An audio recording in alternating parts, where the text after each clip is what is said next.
Some of the most important technology in the world is completely invisible to us. And today, we are diving deep into a piece of tech that's not only tiny, but it helps measure other invisible things. We're talking about semiconductor detectors, and they are the absolute unsung heroes that let medical physicists precisely measure radiation, making sure treatments like cancer therapy are both safe and effective. It's a story that starts down at the atomic level and ends right there in the clinic with the patient. So how on earth do you measure something you can't see? Well, let's get into it.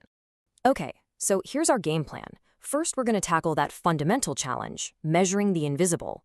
Then we'll shrink way, way down to the atomic level to see how these things are actually built. We'll figure out how they turn that invisible energy into a signal we can read. Then we'll look at the actual tool itself. After that, we'll get into the trade-offs, what they're great at, and where they fall short. And finally, we'll see exactly where they fit into a modern hospital. So let's just start with the main problem, right? The whole field is called dosimetry, and it's all about measuring what's called ionizing radiation. Think of it as these super high-energy particles or waves that are so powerful they can literally knock electrons out of atoms. Now, you need this for radiotherapy, but it presents this huge fundamental challenge. Right? I mean, think about it. The energy we're trying to quantify, it's like a ghost in the room. You know it's there, you know it's having an effect, but you can't grab it, you can't put it on a scale, you can't measure it with a ruler. What you need is a kind of high-tech ghost trap, a tool that can actually interact with this invisible energy and turn it into something we can measure. And this, right here, is one of the most elegant answers to that question ever devised. This is a silicon diode detector. Now, it might look simple on the outside, but this little device is a marvel of physics, engineered specifically to solve that exact problem of measuring the invisible. So we've got our little hero device, but to really understand what's going on inside, we have to go small, and I mean really small. We're about to take a journey right into the atomic heart of the silicon crystal itself. This is where the magic happens. And that magic really begins with a process called doping. So imagine you have a perfect crystal of pure silicon. It's super stable, but electrically it's kind of boring. Doping is like being a master chef who takes this pure ingredient and adds just a tiny pinch of something else, in this case, other elements, to completely transform its properties into something incredibly powerful. This doping process lets us create two totally different flavors of silicon. These are going to become the two essential halves of our detector. We call them N-type for negative and P-type for positive. And trust me, getting a handle on these two is the key to unlocking how this entire thing works.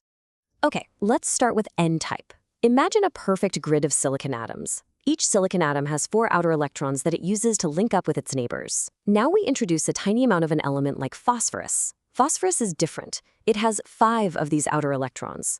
So when a phosphorus atom squeezes into the grid and takes a silicon atom's spot, 4 of its electrons form those nice bonds. But that 5th one, well, it's just left over. It's a free agent, an extra electron just buzzing around ready to move.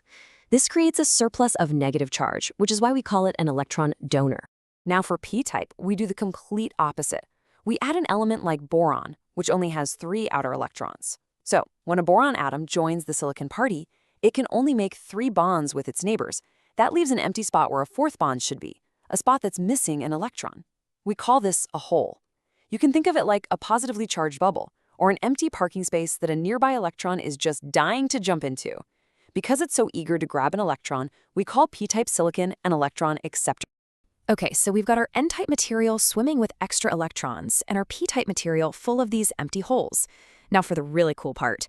What happens when we stick them together? The boundary, the interface where the p-type and n-type silicon meet, is called the p-n junction. And this junction right there is the heart and soul of the entire device. It is the active region where all the detection is about to go down. The second these two materials touch, physics just takes over. Those free electrons on the n side immediately see all those empty holes on the p side and they're drawn to them. They start to move across the boundary, filling them up. But as this happens, a very thin region right at the junction gets cleared out. It becomes depleted of any of these free charges. And here is the absolute crucial bit. This separation of charge creates a powerful, built-in electric field that points across this depletion zone. This field acts like a barrier, a wall, that stops any more charges from crossing. The whole system is now perfectly balanced, just primed and waiting for something to happen. Okay, deep breath. We've built our atomic level machine. We've created this special depletion zone with its own electric field. The stage is set. So now let's bring in the radiation and see how this clever little structure actually detects it. And it happens in this perfect little chain reaction. First, a particle of radiation comes flying into that sensitive depletion zone. As it zips through, it slams into silicon atoms and knocks electrons loose, creating what we call electron-hole pairs. Instantly, that powerful electric field that's just sitting there waiting, it springs into action. It acts like a super-fast sorting machine. It grabs the newly freed negative electron and yanks it over to the N side, while it pulls the positive hole in the exact opposite direction, towards the P side. This sudden, organized movement of charge is, by definition, an electrical current. And that tiny pulse of current is our signal. The bigger the pulse, the more radiation hit the detector. It's that direct. All right, that was a lot of atomic physics. We've gone from theory all the way to a real electrical signal. But what does this device actually look like when a medical physicist picks it up? Let's connect all that physics to the actual physical tool. So if we look at this diagram again, we can see all the pieces of the puzzle. You've got the tiny silicon diode chip itself. That's the sensitive core we just built. And when I say tiny, I mean it. The active volume is often less than 0.3 cubic millimeters. It's smaller than a grain of sand. That's connected to a super thin cable that carries our signal out to a machine that can measure it. And the whole thing is encased in this tough epoxy to keep it safe. It's a beautiful little piece of precision engineering.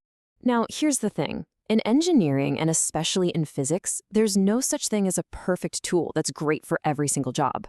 To really appreciate what makes diodes so special, we have to understand their trade-offs, especially when we compare them to the old-school gold standard in this field, the ionization chamber. Let's just start with the diode's superpower, its sensitivity. And this number, well, it says it all.